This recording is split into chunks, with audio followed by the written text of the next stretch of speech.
guys, perkenalkan gue Yovan. Gue Medi. Kita dari mahasiswa Bia Mandala School of Business. Nah, jadi kita di sini hari ini mau ngapain, Met? Kita akan membahas tentang kasus intoleransi antar umat beragama. Bener banget, kita bakal bahas salah satu contoh kasus Intoleransi intoleransi antar umat beragama yang ada di Indonesia khususnya. Ya, khusus. Nah, Met, sebelum kita masuk ke kasus intoleran antar umat beragama yang ada di Indonesia, nah, gue pengen tanya nih, kan Indonesia kan terdiri dari ras, suku, agama, budaya. Nah, kita juga masyarakat Indonesia menganut simbolis Bhinneka Tunggal Ika, yang artinya walaupun berbeda-beda tapi tetap satu juga. Nah, kenapa masih ada kasus intoleran antar umat beragama yang ada di Indonesia? Nah, menurut aku nih, pendapat aku pribadi tentang adanya atau banyaknya kasus yang terjadi, kasus intoleransi ya khususnya yang terjadi di Indonesia ini. Padahal kita menganut Bhinneka Tunggal Ika. Nah, menurut aku ini ada beberapa faktor yang mungkin untuk sesederhana itu, misalkan kurangnya pemahaman atau pendidikan tentang pentingnya intoleransi di kalangan sekolah atau di pendidikan, elemen pendidikan lainnya. Nah, selain itu juga adanya mungkin kelompok ekstremis yang mencoba atau kelompok radikal yang mencoba menghasut beberapa orang untuk mengikuti paham mereka. Dan satu lagi juga ada mungkin medsos juga dapat mempengaruhi adanya tindakan kasus intoleransi yang terjadi. Nah, tadi kan di situ ada bahas tentang media sosial. Ya, kenapa orang-orang gampang terprovokasi sama video-video yang beredar di media sosial? Nah, menurut aku untuk kenapa orang-orang ini kemudian terpengaruh, karena semakin mudahnya akses dari media sosial ini memberikan ruang kepada para pengujar kebencian ini untuk menyebarkan paham mereka, yang dimana para kaum ekstremis dan radikal ini sering menghasut para orang-orang di media sosial ini, terutama untuk mengajarkan paham intoleransi. Dan kenapa hal ini bisa terjadi dan mengapa orang-orang sering terpengaruh oleh mereka, karena mungkin kurangnya edukasi, itu yang pertama, dan juga mungkin mereka mudah terpengaruh ya. Apalagi sekarang beredar video-video cuplikan video yang belum tentu benar adanya. Mengadakannya ya di mayoritas agama Islam. Di sini Islam semua. Kalau di luar itu Nah gini Pak, sorry Pak, kasihlah kita ini apa Pak. Kita kan masa kita nggak bisa berdoa gitu. Masa kita nggak bisa berdoa? kenapa nggak Bapak di Puri aja betul jelas tempat Bapak? Nah gini Pak, di Puri itu sudah harus masa kontraknya. Kalau di Puri sudah ada masa. Kebangun ini buat mata paling bisa. Kalau kamu berdoa di sana ngontrak, kok berdoa ngontrak sih?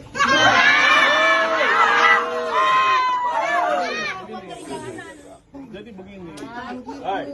Apa tuh tadi uang jalanan lo? Hei, monyet lo. Uang jalan. Apa yang habis tuh? Sampai itu uang.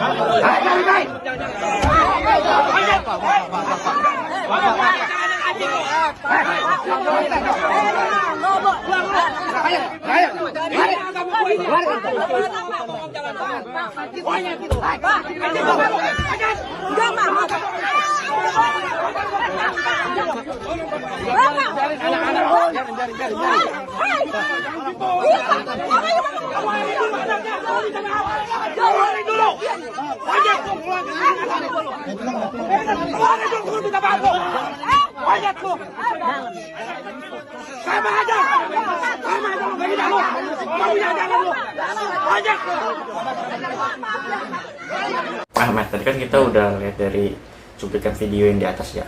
Ya, kira-kira kenapa sih awal dari penyebab terjadinya kasus tersebut?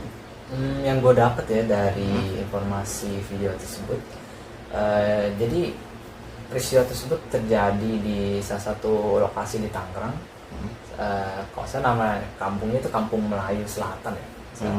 Nah, jadi di video tersebut itu memperlihatkan yang tadi kita lihat itu penggerbekan sejumlah oknum terhadap satu rumah yang sedang melakukan ibadah.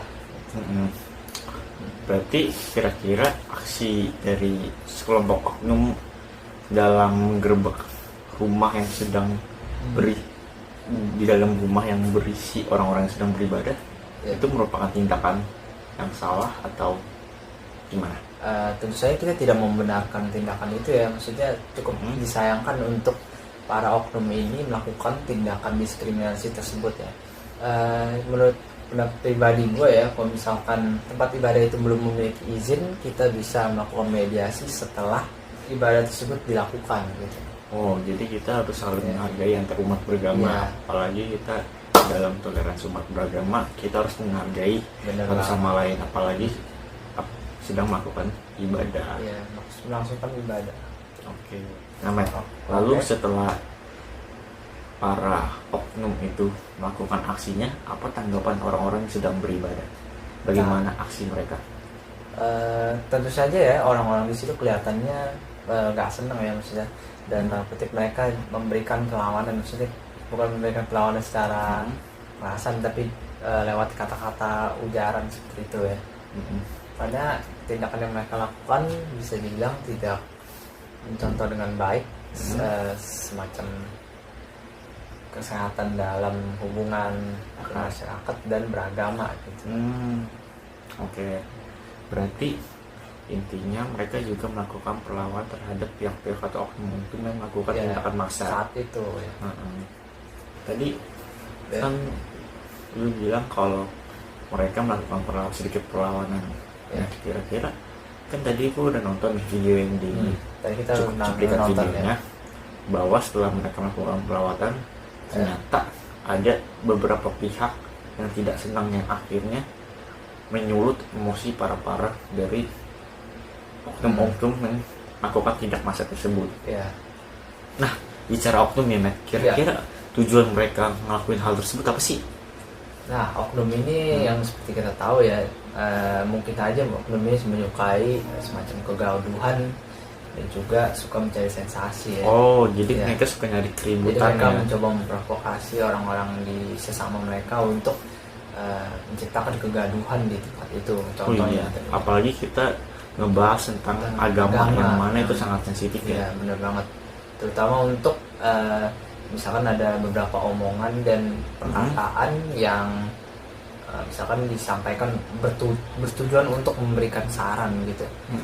Dan para oknum ini seringkali melebih-lebihkan ya. Oh, Dan jadi secara tidak langsung gitu.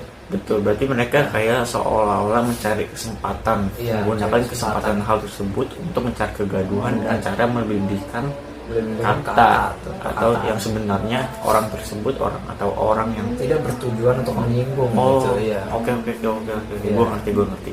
Nah, men, jadi di video itu kira-kira ada nggak orang yang beraksi untuk memisahkan ke antara kedua belah pihak supaya tidak terjadi hal-hal yang lebih parah lagi?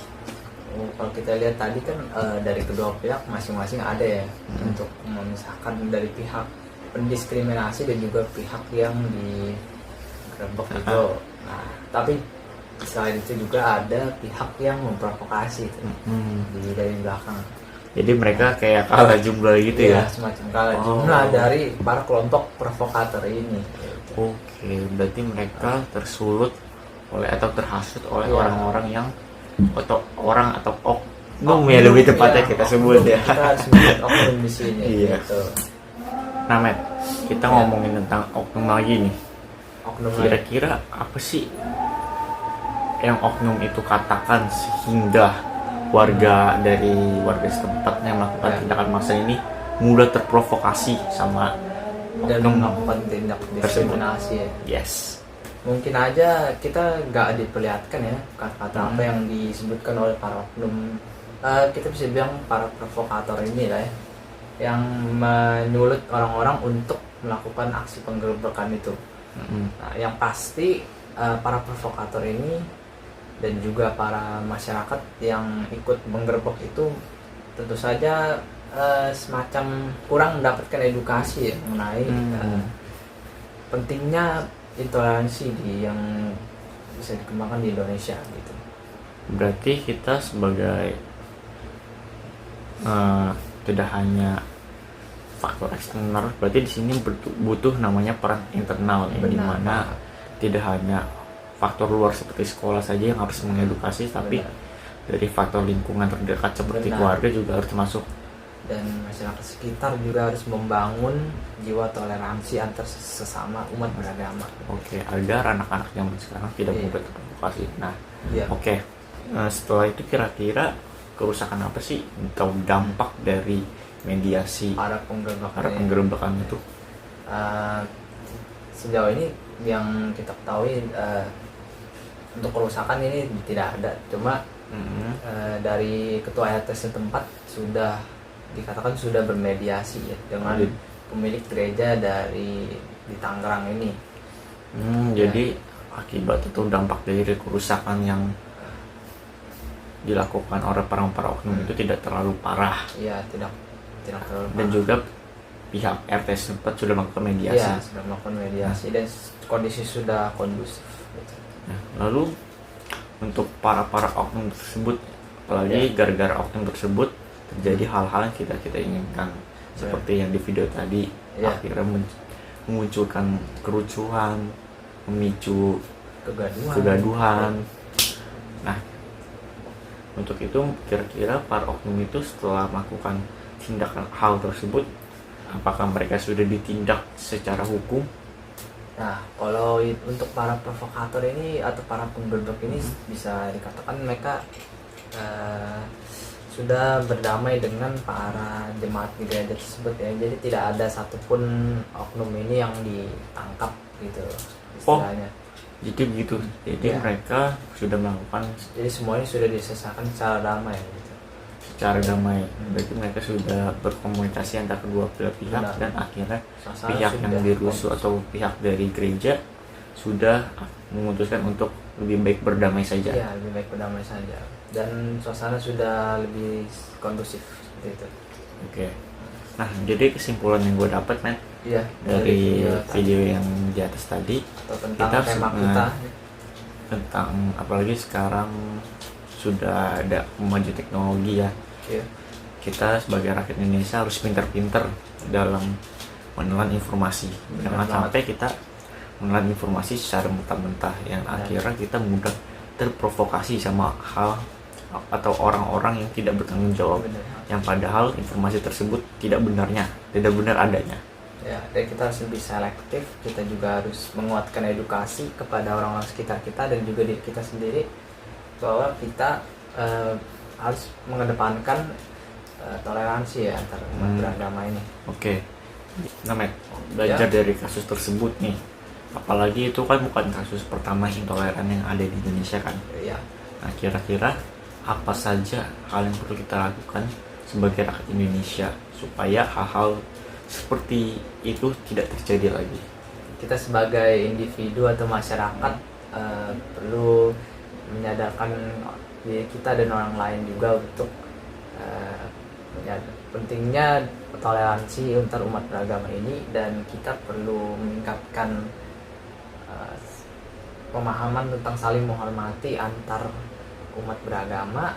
Dan mungkin aja satu lagi, kita juga bisa mengajak dialog antar umat beragama ya untuk pemahaman bersama dan demi keberlangsungannya masyarakat yang damai gitu. Oke.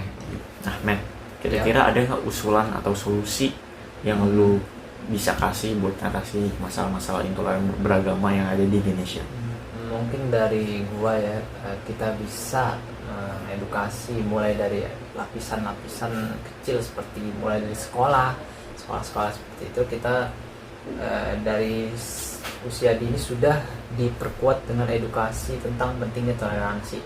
Dan kalau tadi misalkan media sosial itu sebagai tempat penyebaran provokasi, kita juga bisa menggunakan media sosial untuk menyebarkan pesan perdamaian gitu.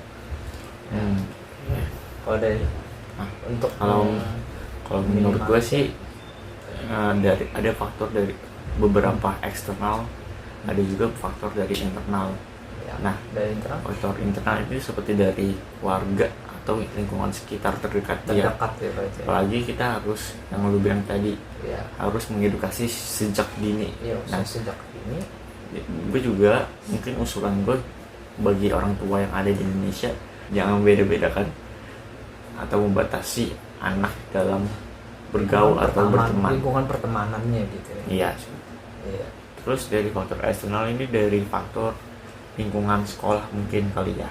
Ya. Nah dari lingkungan sekolah, guru juga harus lebih aware Ambil pada murid-murid. gitu. Nah, meskipun mereka masih kecil atau masih umurnya masih terlalu dini untuk diajarkan, cuma itu harus diberitahukan kepada anak-anak kalau bahwa toleransi antar umat beragama itu penting. Benar. Nah, karena kita kan Indonesia terdiri dari berbagai macam suku, budaya, ras, dan agama ya. Jadi kita beragam gitu. Iya, kita beragam. Sangat beragam. Kita harus bersatu sehingga kita.